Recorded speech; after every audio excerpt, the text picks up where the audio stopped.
नमस्कार बच्चों, बीसीए वाले के ट्यूटोरियल में आपका स्वागत है। ये कक्षा 9 के केमिस्ट्री के पदार्थ का वर्गीकरण का ये दूसरा वीडियो है। इसमें पिछले क्लास में हम लोग पढ़े हैं कि पदार्थ का वर्गीकरण किए थे। पदार्थ को दो भाग में बांटे थे, एक प्योर सब्सटेंस, एक अनप्योर सब्सटेंस, शुद्ध पदार्थ और अशुद्ध पदार्थ। शुद्ध पदार्थ की जब हम बात किए तो शुद्ध पदार्थ में तत्व आते हैं और यौगिक आते हैं। क्या आते हैं? तत्व और यौगिक। पिछले क्लास में हम तत्वों का अध्ययन किए हैं। तत्वों में क्या दिया हुआ था कि तत्व क्या है? तत्व को भी तीन भाग बांट दिया गया है, धातु, अधातु और उपधातु। जहां हम जाने कि धातु की कुल संख्या 90 है और अधातु की कुल संख्या 21 है और जो उपधातु वो कितने हैं? तो 7 है।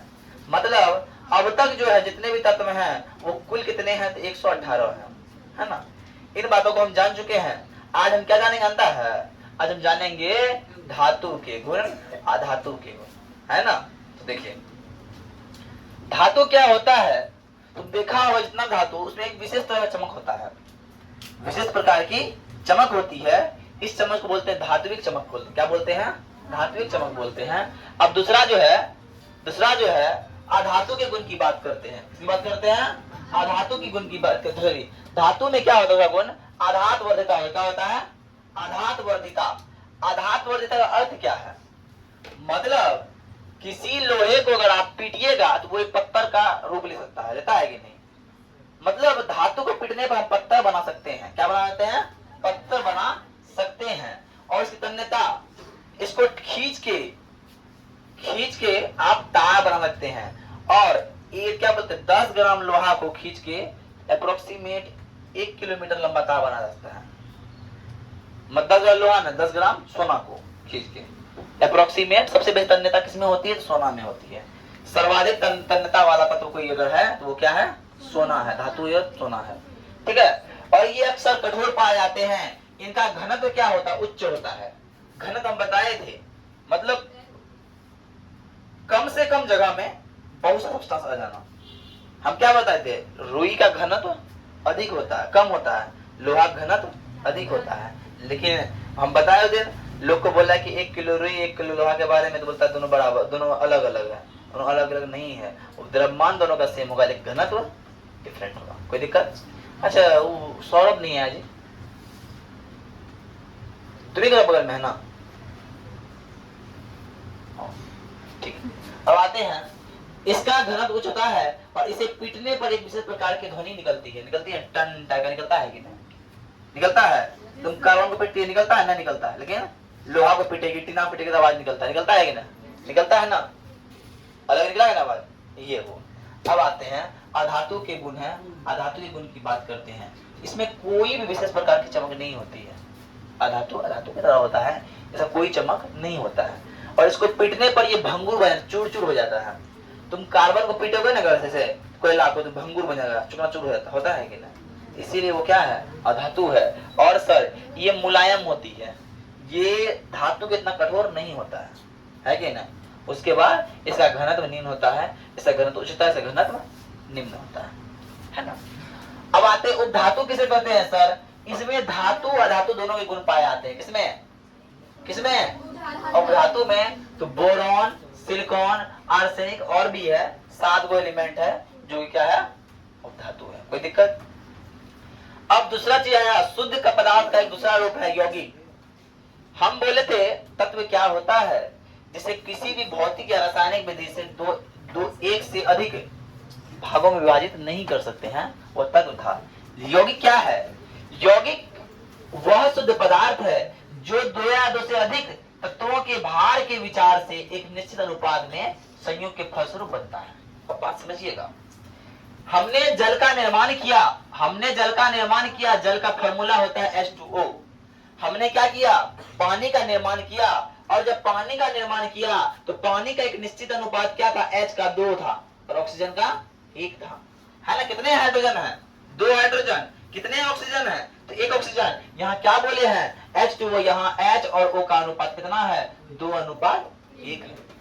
चाहे आप एक बोतल पानी लीजिए, चाहे आप एक हंडी पानी लीजिए, चाहे आप एक नाद पानी लीजिए, उसका अनुपात हमेशा क्या रहेगा? 2:1 रहेगा, हाइड्रोजन और ऑक्सीजन का अनुपात। तो यहाँ पे वेरी तो नहीं कर रहा है, अनुपात हमेशा सेम है। इसका मतलब ये क्या है सर? यौगिक है। ये क्या है? यौगिक है। तो यहाँ पे दो चीजें दिख रहा है, ऑक्सीजन हाइड्रोजन क्या है, और ऑक्सीजन हाइड्रोजन दोनों तत्व है। तत्व के मेल से बना है यौगिक, लेकिन निश्चित अनुपात से बना है। समझ में आ रही है कि तत्व के मेल से बने लेकिन निश्चित अनुपात पे बने, वो क्या कहलाएगा? वो क्या कहलाएगा सर? तो वो कहलाएगा यौगिक कहलाएगा। कार्बन डाइऑक्साइड की बात करते हैं तो कार्बन और ऑक्सीजन से मिलकर क्या बनता है? Carbon dioxide. फार्मूला होता है CO2, मतलब कार्बन का 1 और ऑक्सीजन का 2, मतलब क्या हुआ? 1:2। अब आते हैं सर यौगिक में, तो यौगिक की बात करते हैं, गुण के बारे में बात करते हैं। यौगिक के अवयवी कण तत्वों को किसी भी भौतिक या रासायनिक क्रिया द्वारा अलग नहीं किया जाता। यौगिक के अवयवी तत्व, यौगिक का अवयवी तत्व यहाँ कौन है? हाइड्रोजन का, सॉरी जल का। एक अवयवी तत्व है हाइड्रोजन और एक अवयवी तत्व है ऑक्सीजन, है क्या? नहीं है ना। जल की जब हम बात करेंगे, जल क्या है? एक यौगिक है। जल क्या है? एक यौगिक है, और इसको किसी भी भौतिक रासायनिक विधि से जो यौगिक में निकला हुआ हाइड्रोजन है, ऑक्सीजन है, उसको तोड़ सकते हैं। हाइड्रोजन टूटेगा? नहीं टूटेगा। ऑक्सीजन टूटेगा? नहीं टूटेगा। लेकिन यौगिक से हम क्या करते हैं? ऑक्सीजन निकाल सकते हैं, हाइड्रोजन निकाल सकते हैं, है ना। जब संसार से पूरा ऑक्सीजन खत्म हो जाएगा तो जल तो रहेगा ना, रहेगा ना जल। तब वैज्ञानिक पानी से ऑक्सीजन बनाएगा। चलो, यौगिक के गुण उनके अवयवी तत्व के गुण के बिल्कुल भिन्न होते हैं। अब बताइए, हाइड्रोजन का गुण था, हाइड्रोजन गैस है, हाइड्रोजन गैस है, ऑक्सीजन गैस है क्या ना। लेकिन पानी जो बना वो गैस था गैस, तो बना है हाइड्रोजन ऑक्सीजन के मेल से, लेकिन उसका गुण जो है, उसके गुण से, उनके तत्वों के गुण से बिल्कुल भिन्न है क्या? नहीं है। वो बन गया तरल पदार्थ, ये दोनों गैस था कि ना। दो गैस मिला बन गया तरल पदार्थ, तो उसके गुण से बिल्कुल भिन्न होते हैं। और यौगिक बनने में उष्मा ऊर्जा का या तो उत्सर्जन होता है या तो अवशोषण होता है। जब ये दोनों मिलता है, या तो एनर्जी की जरूरत पड़ती है या तो एनर्जी निकलती है, रिलीज होती है। आई बात समझ में? अब यौगिक का द्रव्यमान क्वथनांक एक निश्चित होता है। इसका द्रव्यमान क्वथनांक क्या होता है? निश्चित होता है। जैसे मान लो जल है, जल का द्रव्यमान क्वथनांक क्या है? निश्चित है। हमको पता है क्या? जल का अगर हम क्वथनांक करेंगे, वाष्प में परिवर्तन करेंगे, तो उसको 100 डिग्री सेंटीग्रेड पे गर्म करेंगे तभी वो बनेगा। और जब उसको जमाएंगे तो उसको कितना 0 डिग्री पे लाएंगे तो जम जाएगा। मतलब जल का तापमान कितना चाहिए जमाने के लिए? 0, और वाष्प बनाने के लिए 100। ये तो निश्चित है। ऐसा है कि 70 पे बन जाएगा वाष्प? ऐसा है कि 10 डिग्री जल जम जाएगा? जमेगा नहीं। इसी फंडामेंटल के लिए हम बोलते हैं कि इसका द्रव्यमान और क्वथनांक क्या होता है? इसका निश्चित होता है। इसमें कोई अनिश्चितता वाला बात नहीं है, जब 70 डिग्री देंगे तो जम वाष्प बन जाएगा, ऐसा नहीं है। आई बात समझ में? है ना। इसलिए बोलते हैं पढ़ो बस। और समझ आ गया? और एक बात आते हैं, तुम लोग ना कम से कम डेली 4 घंटा पढ़ने का प्रयास करो घर में। अगर नहीं पढ़ पा रहे हो, ये भी बहुत बड़ा दुख का बात है, समझे। अगर सच में बोलते हैं 4 घंटा हम लोग अपना स्वाध्याय का अध्ययन नहीं कर पाते हो, ये भी दुख की बात है। सन्नी कुमार तो हम बोलते हैं मुश्किल से आधा घंटा पढ़ता हुआ घर में। आधा घंटा पढ़ लिया वो भी काफी है। पढ़ता है मुझे? तो ना पढ़ूंगा तो तुम तो बगले में रहती है ना। वो पढ़ करता है, उसे जानते हैं पढ़ता ही नहीं होगा, है ना। ये बात है स्टोरेज मोबाइल। तो वही बात है, आज के लिए इतना ही रहते हैं, ठीक है। और यहीं पे हम क्लास को समाप्त करते हैं। कल फिर आएंगे।